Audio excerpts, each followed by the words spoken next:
Hello, hello, hello, and welcome to, would it be the penultimate step along our way on the Red Hot Chili Peppers discography tour that we're doing? Today, it's the 11th studio album.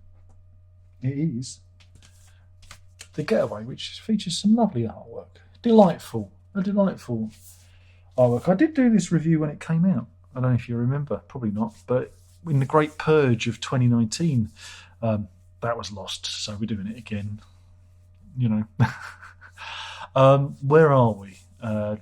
Josh Klinghoffer is still playing guitar with the band at this point. For this was released June the 17th, 2016.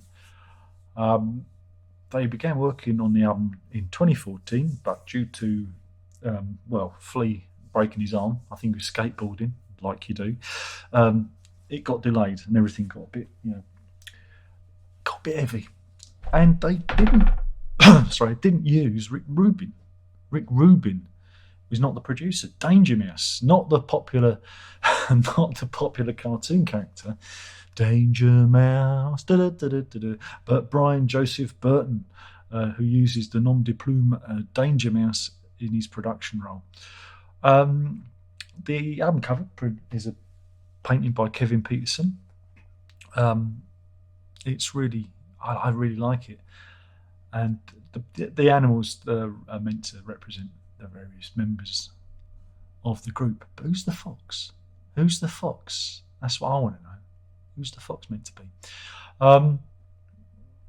It kind of really builds on the previous album, on I'm With You. I mean, I'm With You isn't a bad record. I just think it is a little bit indistinct in places. Whereas this, I think it's all kind of come together. And again, this is a very different Chili Peppers to what we've seen beforehand. And I keep going on about maturity as songwriters and as performers. There's just I don't know. It's more. It is. It's just more mature. It's more adult, and there's a lot more structure to what they do. There's a lot more tonal variety. Keyboards figure a lot on this.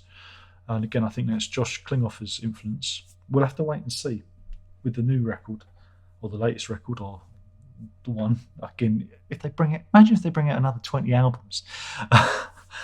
That's going to look ridiculous. But yeah, where was I? I've got off track. Yeah, it's sophisticated. It has layers to it that we don't normally get with some of their other songs. They're just guitar, bass, drums, vocals. That's the kind of thing. But this, a tonal palette, and that continues. Starts off with The Getaway. Again, it's a really good. It's not the opener that they normally have. Normally they have, like I say, a statement of intent. It's usually a real rip snorter of a one. It's a bit more genteel. It's and they have some backing vocals on there as well. Anna Waronker provides female vocals, and that's quite unusual to hear a lady's voice, coming across on the record, which is cool. But then Dark Necessities, which was the lead single, and I think that's just such a good, I think it's such a strong song, and it's got this lovely piano phrase in it that breaks away. Again, it's that level of sophistication you don't necessarily get with their other songs.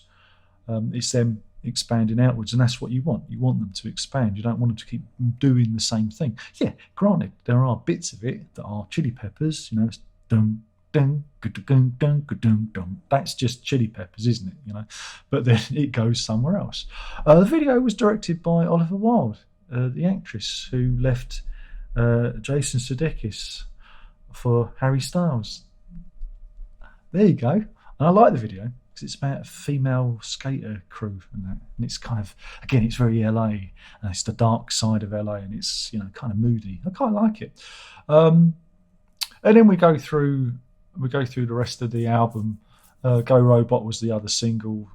That was that's a really strange video to that. Very strange video. Sick Love got released, and nobody played it. It didn't do anything. And Elton John appears on that on the piano, and Elton John and Bernie Taupin both get a credit on that one. which is again, it's a quite it's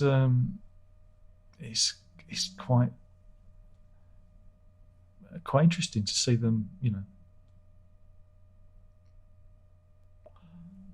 quite weird, because I thought it sounded like an Elton John song, so I handed it over to Elton, and he added, and so did Bernie, and it's like, wow, you'd never, in terms of collaborations, Chili Peppers and Elton John, you know,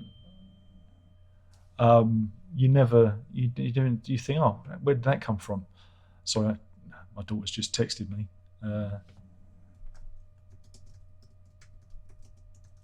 I can do this. Don't mind me. Multitasking. Yeah, you wouldn't expect those guys to collaborate, but there it is. Again, as an album, it feels more like an album. It goes somewhere. It doesn't have the hookiness of um,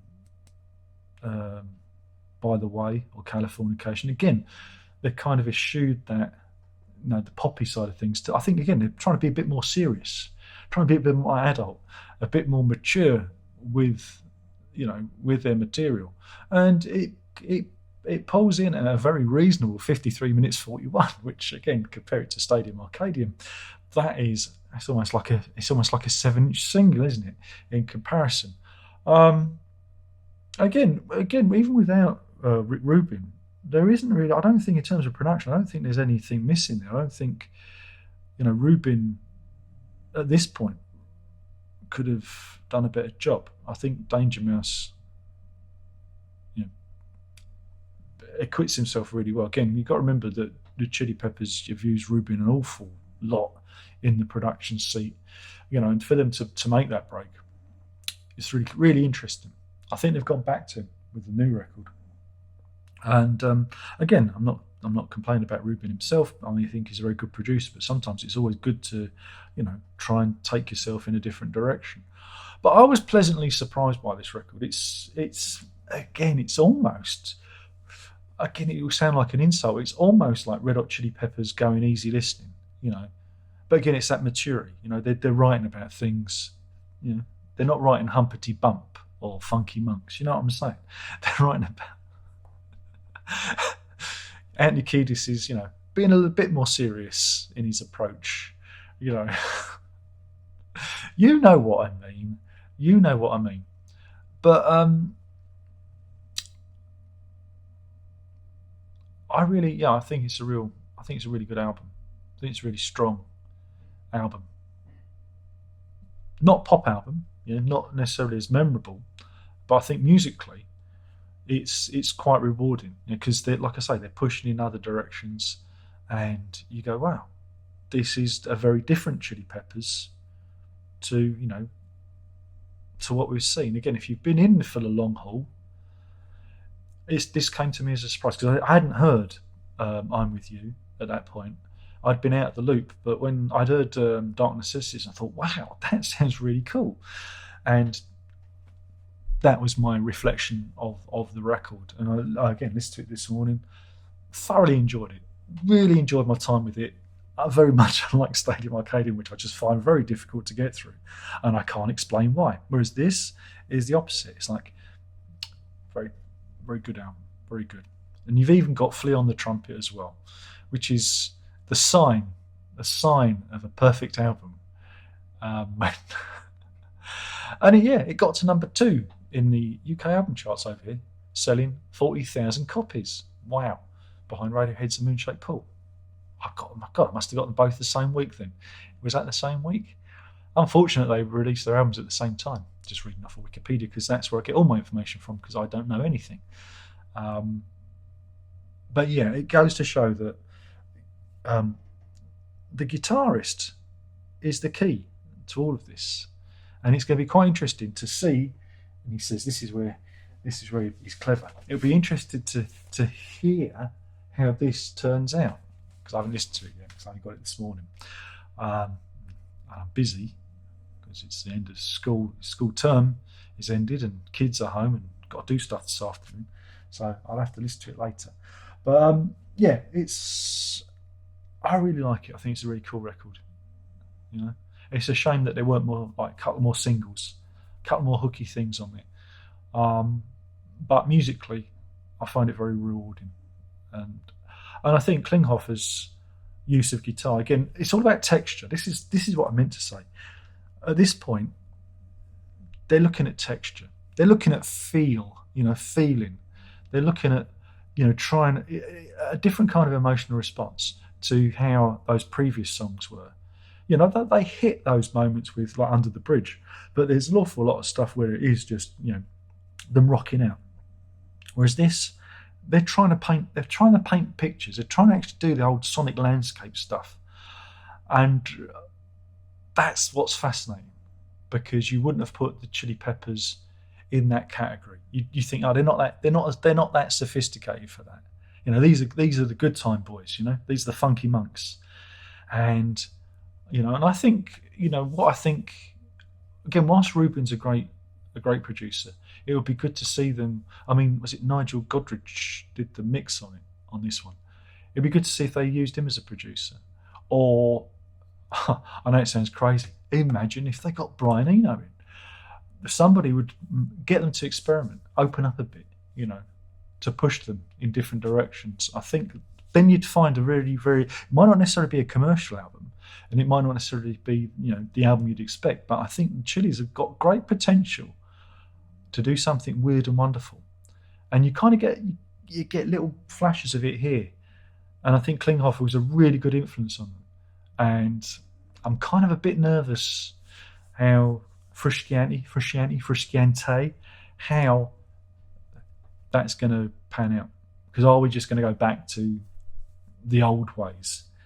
I don't know. But we'll find out in the next video, in this sequence, which I'm sure will be along in a minute. Again, it won't be long. And we'll find out if we're back to square one again, or at least back to the old ways rather than the new, interesting, exciting ways. And again, I imagine there will be a few people that don't like this record because they want things to be constantly the same. But, listening to I'm With You and then this, it makes perfect sense because it is a journey over 2 albums. They start here and it's not quite, again, it's kind of a tentative thing. And here it's like, this is what we can do. This is what we can do. And it's a shame there wasn't another album, or they had a weird and wonderful producer to push them in other directions. But yeah, Dark Necessities is just such a strong track. I just think because it's got that multi-layered, multifaceted aspect to it, And that's the Chili Peppers I find interesting. Anyway, I've been talking about the Getaway. I suppose we better have a little look at it. So there's the whole artwork. See, like I said, there's a fox there as well. Who does he represent? Inside, wow, they look like they're having fun, don't they? Well, Klinghoffer doesn't look like he's having fun. Flea looks like he's having fun, and it's just a standard, black vinyl. Nothing. But you've got the animals on the labels and the little girl. Whoops, that's another message from my daughter. Coming home. I bet they forgot to bring their PE kit home. And there's the inner sleeve. Oh look, they're having to lay down now. They're tired from all that rocking out. There's a dog. Oh, that's a winner. There's a dog in it. And that's cool. Yeah, all the messages are coming thick and fast now.